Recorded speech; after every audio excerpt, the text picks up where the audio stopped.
National 5 historians, and welcome to the next lesson this week in our Hitler and Nazi Germany topic.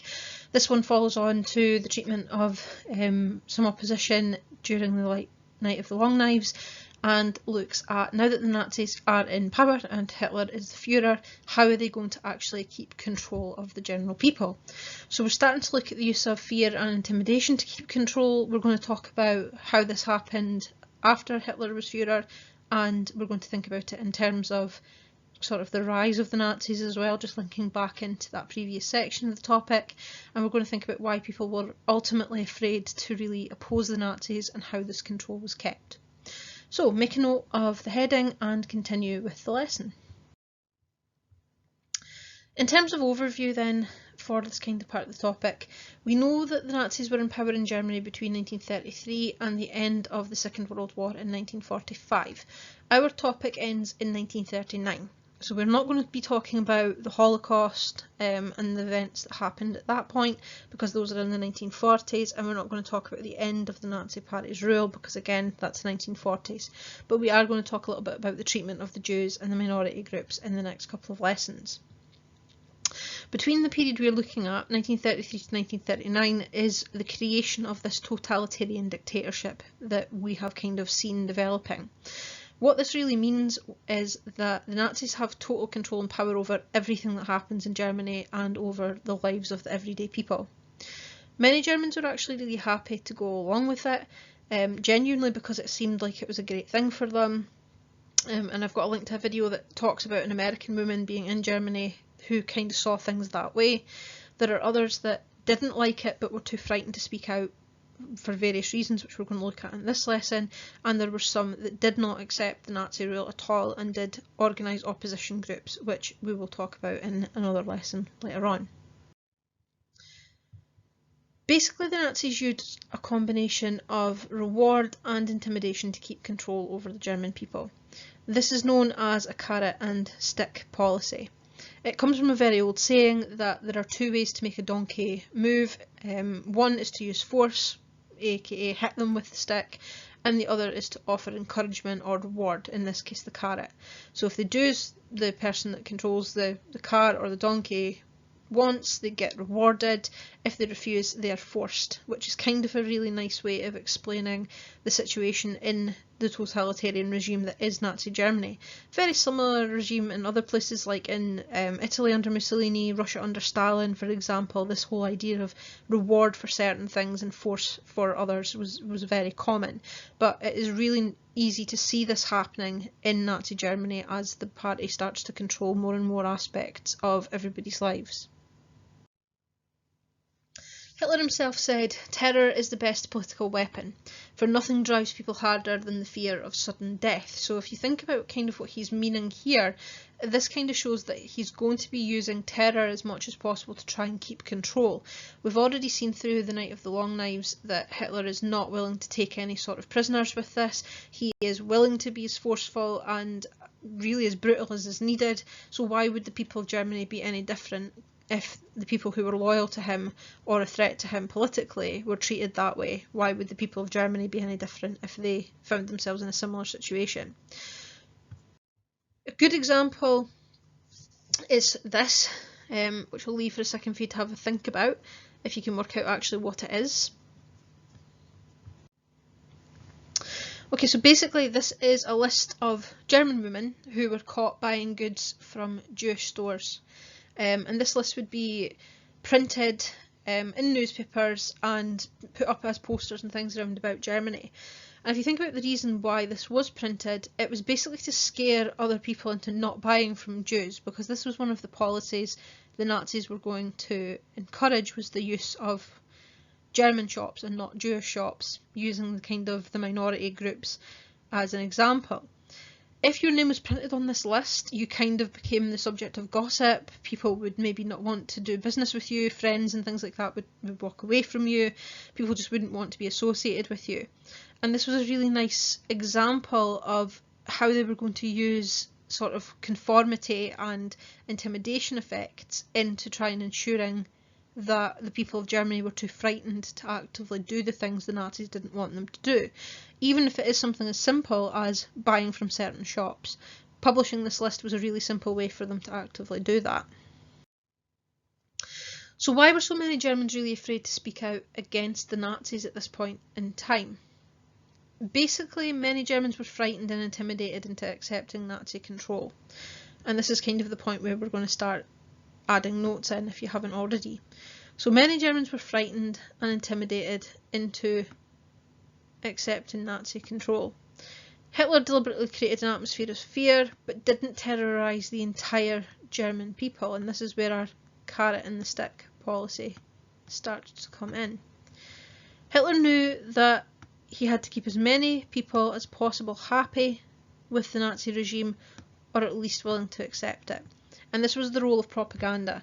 Propaganda told the Nazi people, or the German people in Nazi Germany, that they were happy with being in Nazi Germany. And the more and more this message was kind of enforced, the more and more some people started to actively think that that was true. He wanted to prevent opposition to the Nazis and force the population to obey Nazi laws. Any organisations or individuals who spoke out against the Nazis inside Germany were silenced. We've got all the political parties being banned, and we've got political prisoners ending up in concentration camps with the Enabling Act, which we've talked about already. So the question is, what actually intimidated the German people? And we've got a couple of things here that we've kind of looked at, or we're just going to look at in a little bit more detail over the next couple of slides. The Enabling Act we're not going to talk about again because we have talked about that in detail, but basically this was the law that Hitler passed in the Reichstag after the Reichstag fire that made it possible for him to make decisions without consent of the Reichstag. This gave him complete control. We've got the SA, obviously now purged, but up to a certain point very important in keeping control and intimidating the German people. Ernst Röhm being in charge of them, and we're going to look at them in a bit more detail in a second. We've got the SS, who we've looked at in the last lesson as well, who were in charge of the concentration camps and did intimidate quite a lot of people in Germany as a result of that. And we have a new group that we've not talked about so far, but you might know the name of, which are the Gestapo. Their job was basically to find enemies of the state and to ensure that people did as they were told. So we're just going to make that as a heading and just make a wee copy of this diagram so you've got these wee things to talk about. This would be a good example of an explain question, so explain some of the things that intimidate the German people, and using these as a good example with a wee bit more detail would give you a really good explain point. So using the next couple of slides, what we're going to do is just talk about the SA, the SS and the Gestapo in a wee bit more detail. And what you can do is you can put the heading for each group and just take some bullet points, 2 or 3 bullet points of information from each one, hopefully stuff you don't already know before we move on. So the SA then, if we put this heading, and remember we're only looking for 2 or 3 points of things that we don't already know, or just key things about how they actually used violence in order to intimidate people in Germany at this point in time. So the SA translates roughly as the Stormtroopers. They were set up in 1921, which was the same year Hitler became the leader of the Nazi Party. They were Hitler's own private army at this point in time, and basically their job was to provide protection during rallies and things like that. However, it was important to know really that they were still in their own right independent from the Nazis, which is one of the reasons they also become purged during the Night of the Long Knives. Young men who'd been members of the Freikorps, remember, involved in the Spartacist revolt. They wore brown shirts, so they got the nickname the Brown Shirts, and you can see the photo of them there wearing the brown shirts and their uniforms, which were quite intimidating in some ways because they did look like an army, but also for some people in Germany made them think, oh wow, that's an amazing uniform, that's something I would want to be involved in. A lot of people who were actually members of the Freikorps or became members of the SA were unemployed soldiers or people that were unemployed, so it was a big thing for them. Ernst Röhm, this guy here, was in charge of them. He was a World War I hero and a very close friend of Hitler, was a member of the Nazi Party, and basically what they did in terms of intimidation, and these are the key things that we need here, is that they used violence to spread the Nazi messages, disrupted meetings and fought Nazi rivals. So, for example, after the Reichstag fire, they had a key role in rounding up the communists and things like that. We know that Rome was killed in the Night of the Long Knives. So, very similar then, information about the SA. Now we're talking about the SS. So, they were known as the Protection Squad. Two groups actually made up of them, the General SS and the Armed SS, so some had weapons, some didn't. 1925 they're set up, we talked about that in the previous lesson. Its duties were originally similar to the SA, so originally they were a personal bodyguard for Hitler and the leaders of the Nazi Party. 1929 we've got Heinrich Himmler taking over, and he built them up from roughly about 200 members to 50,000 by 1934 and the Night of the Long Knives. They're first in charge of internal security, so basically remove any opposition to the Nazis, and then they are in charge of racial cleansing, so that's getting rid of these minority groups, Jewish people and things like that. Carefully selected to be perfect examples of Aryan purity, so blonde hair, blue eyes as much as possible. They wore black uniforms, so they were referred to sometimes as the black shirts. Originally they were subordinate to the SA, but obviously after the Night of the Long Knives that changed, and they were in charge of running the concentration camps. They were brutal, violent, and basically they controlled the concentration camps through this particular method. They were also known to sometimes intimidate groups of people like Jewish people and things like that in the streets as part of this racial cleansing aspect. The Gestapo then, being this other intimidation group, is the one we haven't really looked too much at. Now, they were started in 1933, after obviously Hitler's appointment to Chancellor by Hermann Göring. They were the secret police force of the Nazis, so that bit's a kind of a key point. We're going to maybe have more than 3 on this one. Their job was to discover and arrest communists, Jews and others thought to be a threat to the Nazi at all, such as the enemies of the state, and we're going to come back to look at who these enemies of the state were in a minute. Eventually they become run by Heinrich Himmler and his deputy Heydrich, which was when the command of them was given over to the SS, which is why some people sometimes confuse the two groups as one group, because they had similar leaders. There was up to 45,000 people in it. People at this point in time in Germany were so scared of the Gestapo that they would report other people for opposing the Nazis, because failure to report these crimes was punishable if you were caught.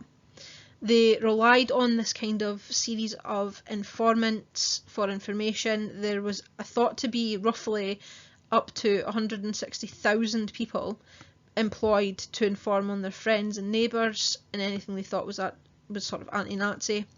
The really scary thing about these people is they wore ordinary clothing. They were not people in uniform. They could turn up at your door and you wouldn't necessarily know who was Gestapo and who was not, which a lot of people took advantage of and kind of hinted at the fact that they were Gestapo or were a Gestapo informer. So it led to this kind of feeling of not actually knowing who you could trust and who you couldn't trust. They used torture to get confessions from suspects. And they could arrest and imprison anyone they liked without evidence, without trial. They just didn't like your face, so they arrested you. By 1939 there were 160,000 people under arrest for political crimes, and the Gestapo were responsible for quite a lot of that. Now, I know I said only a few bullet points, but because we haven't talked about the Gestapo up to this point, we do need a wee bit more information on them. So the concentration camps we've talked about quite a bit, but we need a wee bit more information about them. Now, concentration camps are definitely one of the things that are used in terms of intimidation in Nazi Germany. They're originally for political prisoners and opponents, so like the communists, the trade unionists. The very first one was opened in Dachau in Munich in 1933, which is just weeks after Hitler became Chancellor, and it is important to note this is actually when Hindenburg was still alive that people were being sent to these concentration camps. Later they became places of torture and murder, which were basically filled with anybody that the Nazis didn't like, and again we're going to come back to this list of undesirable people.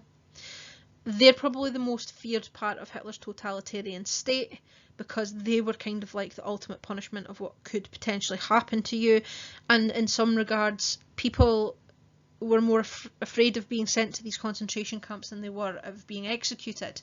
It was one of those places where pretty much everybody knew someone who had been in a concentration camp, even though actually there were very few people that actually had been in one.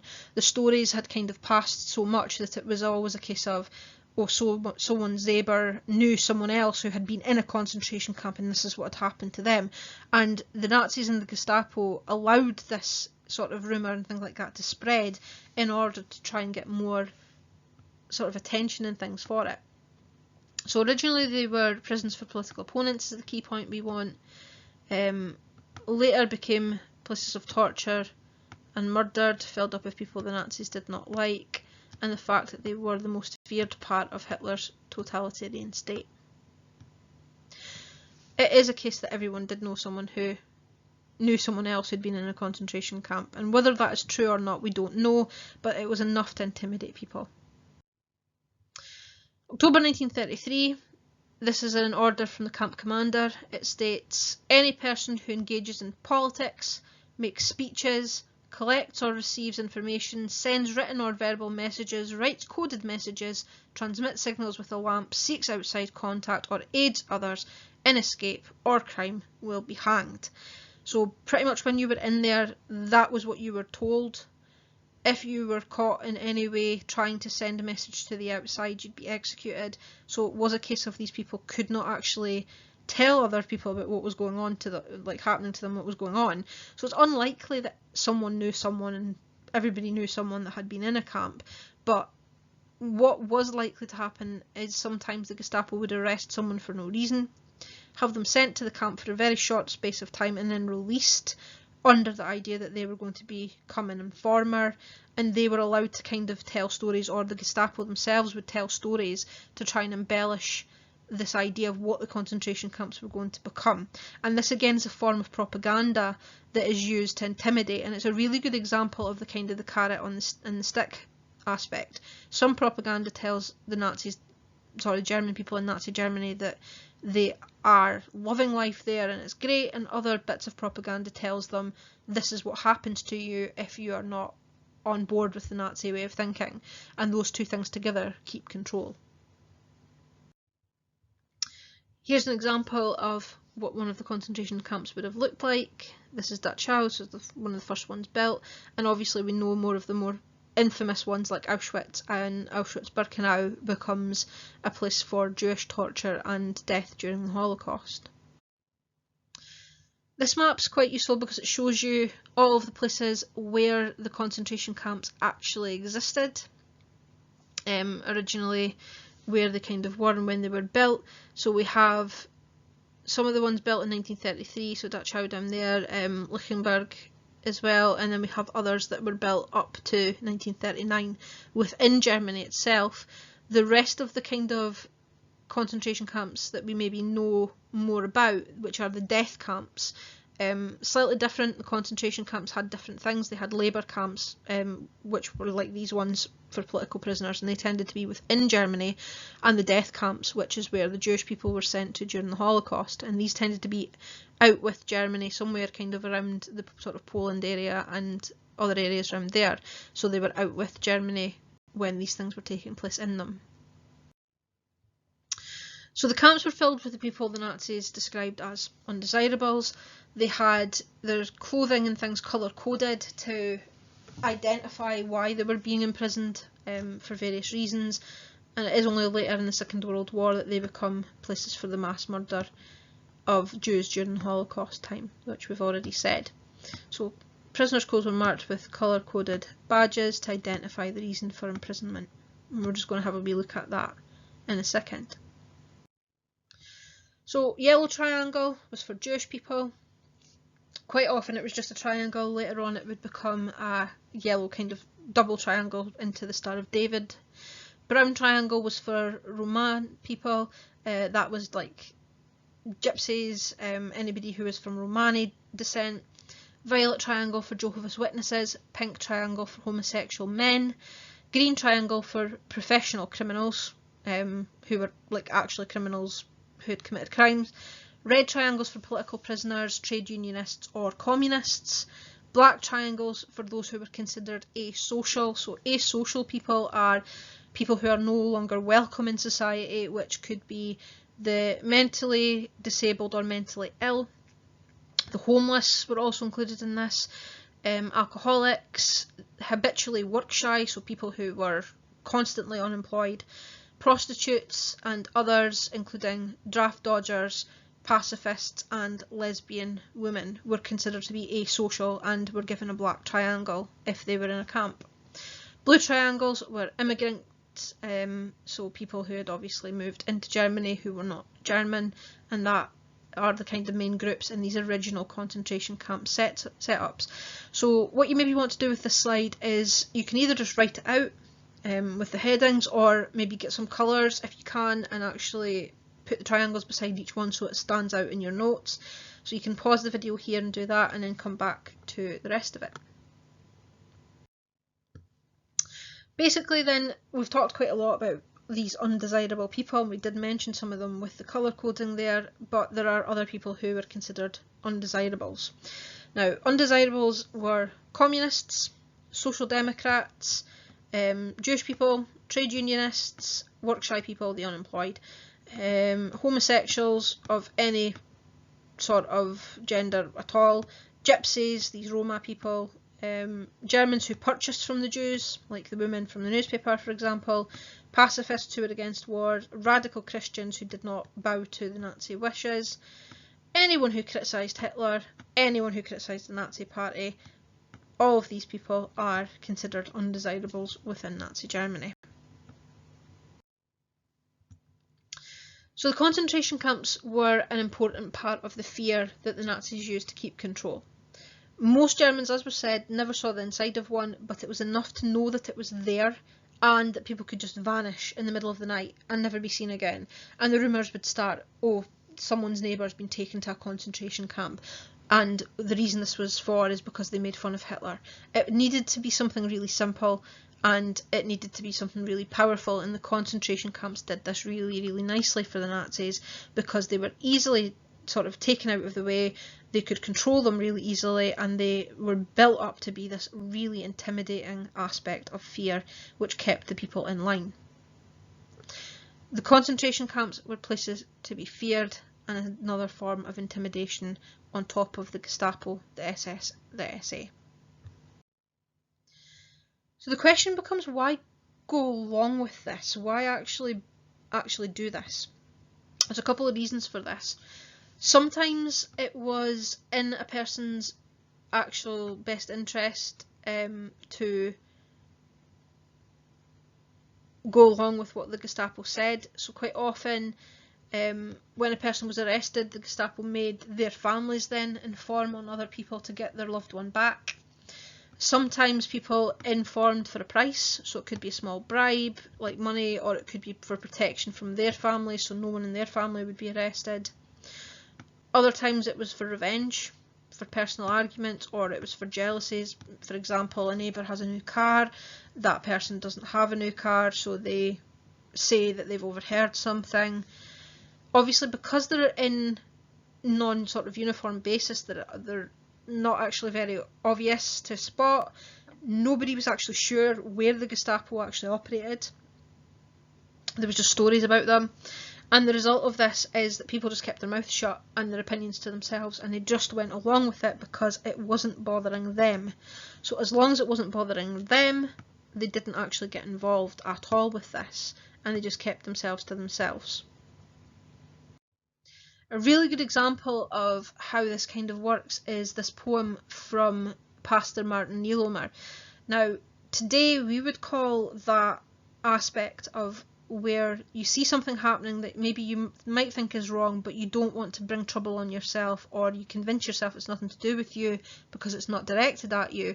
We would call that bystander apathy, and I know some of you have maybe talked about that during any of the lessons that you've maybe done with the MVP mentors or in PCS time and things like that.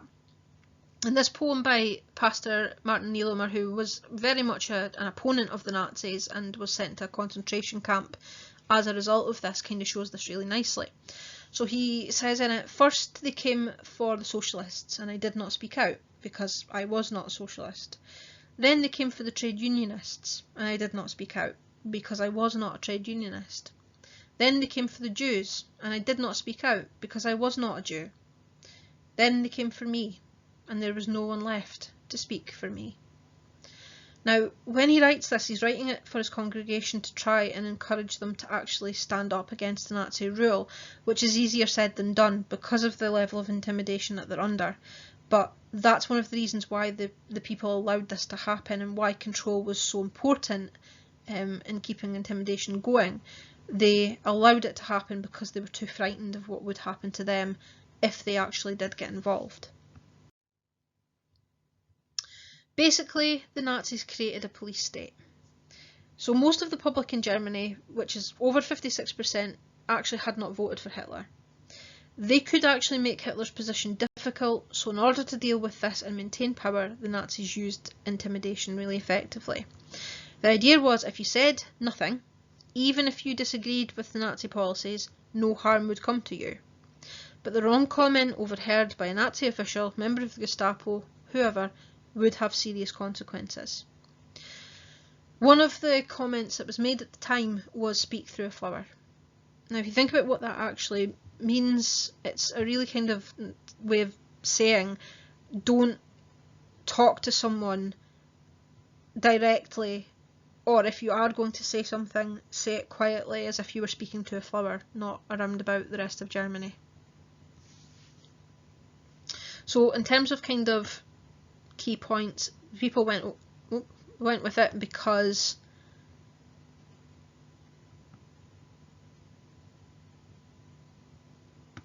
if you said nothing, no harm would come to you, but the wrong comment overheard would have serious consequences.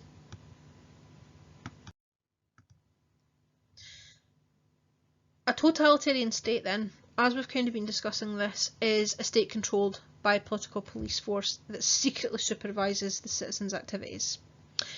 At this point, the Nazis now controlled the lawmakers, the courts, and the police.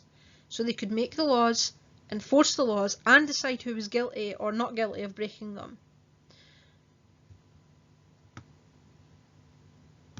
So the Nazis now controlled the lawmakers, the courts, the police, and they could make the laws, enforce the laws, and decide who was guilty of breaking them, is the kind of key point that we need here.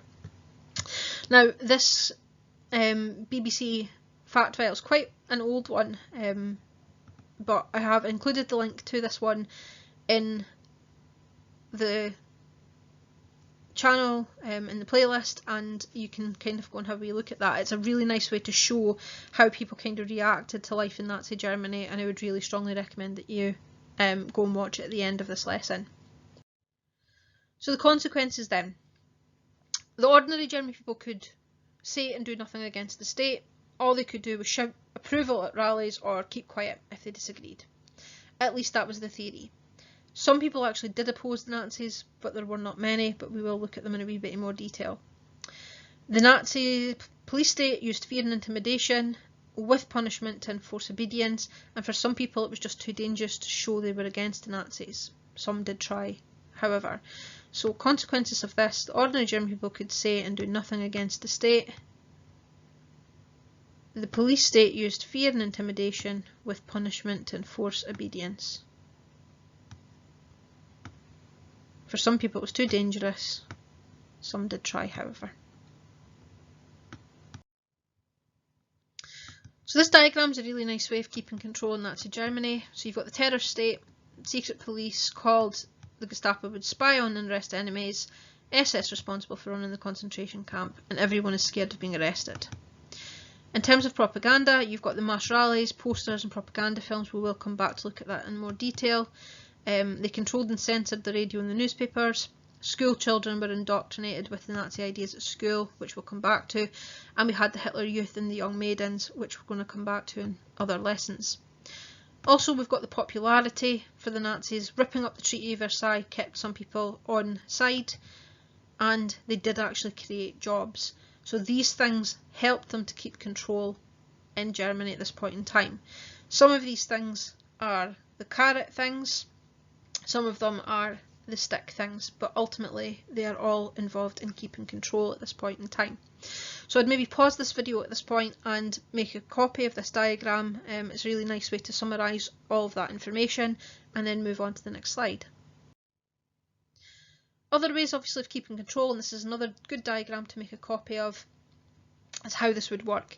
So the Gestapo spies inform on you, you're woken up by the Gestapo at 1 o'clock in the morning, they bang on your door, they break in, and they tell you you've got 5 minutes to pack a bag. You're arrested and you're thrown into a cell at the police station. It could be days or maybe even weeks later, you're taken to an interview room from your cell, and they present you with a form called the D11 form. You're told to sign it. If you sign this form, you're given consent to be put into a concentration camp for your crimes.